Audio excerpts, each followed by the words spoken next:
A couple days ago, an MMA fighter was getting beat up by 3 guys. So how can that be? 3 untrained people beat up an MMA fighter. So there's 3 points to think about. So usually one good MMA fighter should have the proficiency to beat 3 untrained people in a fight. No doubt. Sounds maybe difficult to believe, but that's just the truth, because untrained people are not very proficient in fighting because they're untrained, and a professional fighter should be very, very, very, very good in fighting.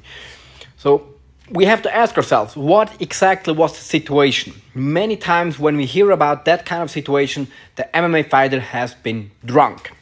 Many people still today make the big mistake to take drugs, like alcohol, in public, and thereby completely wreck their own ability to control themselves or the fight.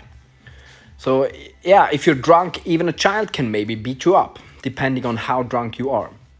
That's the first thought.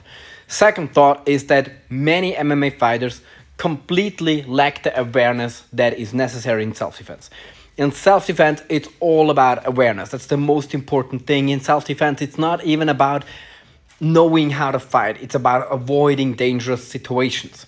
So maybe it was an ambush. Maybe he was getting surprised. Maybe he wasn't ready to fight. It reminds ourselves how important it is. To me, the core of martial arts is always self-defense. That's the most important part. But to some people today, MMA even is just like a sport. And outside, they have no correlation of their fighting ability with self-defense. They have no understanding of self-defense at all. So I hear that many times, and I've seen a couple videos of where MMA fighters or other martial artists are completely oblivious to how to defend themselves on the street. And last of all, it might have just been bad luck. Sometimes it's just bad luck, it happens. But the most important lesson to me is, self-defense begins the moment you wake up. It gets more important if you leave your house. It gets much more important if you're out in the dark. So if you're trying to be aware of self-defense and then you're drinking alcohol, well, then just forget it. There's no use in even training and then getting drunk. So rather stop training and drink more, or stop drinking and be ready to really think about self-defense. And if you're training MMA, you have to at least train and develop a proper mindset of self-defense, of knowing and accepting and maybe even training how to defend yourself on the street, how to get the distance, how to properly judge a situation, how to de-escalate, how to avoid such a situation.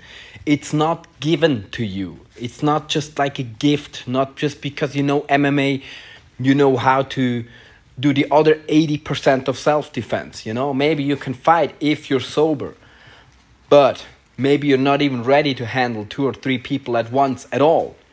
Maybe you're not ready to fight in that situation. Maybe you have never felt how to move in street clothes. Maybe you're just not mentally ready to even apply those techniques in that situation, like in the middle of a bar. So it teaches us that your self-defense is a skill beyond just fighting.